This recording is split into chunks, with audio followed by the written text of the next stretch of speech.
நீ கர்ப்பம் இல்லைன்னு தெரிஞ்சிருச்சு. இப்ப கூட ஒண்ணும் பிரச்சனை இல்ல. பிரேம் கிட்ட விஷயத்த சொன்னா அவன் உன்னை கல்யாணம் பண்ணிக்க ஓகே தான் சொல்லுவான். நீ அவனை கல்யாணம் பண்ணிக்கிட்டு சந்தோஷமா வாழ்ற வழியை பாரு. என்னடா உங்களுக்கு புரியல? நான் எவ்வளவு பெரிய பொய்ய சொல்லி கல்யாணத்தை நிறுத்தி இருக்கேன். மறுபடியும் வந்து அவன் ஒத்துப்பான். அவனை கல்யாணம் பண்ணிக்கணும் பேசிட்டு இருக்கீங்க. வனதே, உன்னை பத்தி எல்லாம் தெரிஞ்சும் ஒரு பையன் உன்னை கல்யாணம் பண்ணிக்கணும்னு சொல்றதே பெரிய விஷயம். எல்லாம் தெரிஞ்சோன்னா எனக்கு புரியல. நான் கொலையா பண்ணிட்டு வந்து நிக்கிறேன். இல்ல இல்ல, நான் ஒருத்தனை விரும்புறேன். அவரை கல்யாணம் பண்ணிக்கணும்னு நினைக்கிறேன். அது ஒரு குத்தமா? நான் நீ சொன்னதே சொல்லிட்டு இருக்கிற. அந்த குடும்பத்துல உன்னை கல்யாணம் பண்ணி கொடுக்கறதுக்கு எங்களுக்கு விருப்பம் இல்ல. நான் அந்த குடும்பத்துல தான் கல்யாணம் பண்ணிட்டு போவேன். ஓ, அப்ப எங்க எல்லாரும் இப்பவே மறந்துரு. அது எனக்கு கஷ்டம்தாம்மா. ஆனா எனக்கு வேற வழி தெரியல.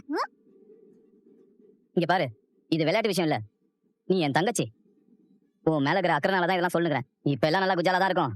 எதையோ சாதிச்ச மாதிரி சந்தோஷமாவும் இருக்கும். ஆனா அவனை நீ கல்யாணம் பண்ணின்னு அவன் வீட்டுல வாழ முடியுமான்னு கொஞ்சம் யோசிச்சு பாரு. அந்த வீட்டுல 5 ஆம்பளைங்க இருக்கிறானுங்க.